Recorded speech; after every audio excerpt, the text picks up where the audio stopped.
ابلیس کا سب سے پسندیدہ کام۔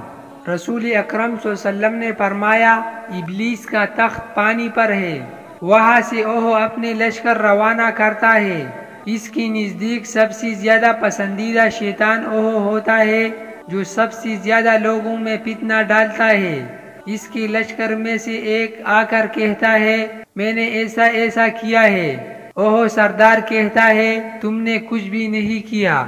پھر ان میں سے ایک آ کر کہتا ہے، میں نے ایک میاں بیوی کے درمیان جھگڑا کرا دیا ہے۔ وہ اس کو اپنے قریب کر کے کہتا ہے، ہاں تم نے بہت اچھا کام کیا ہے۔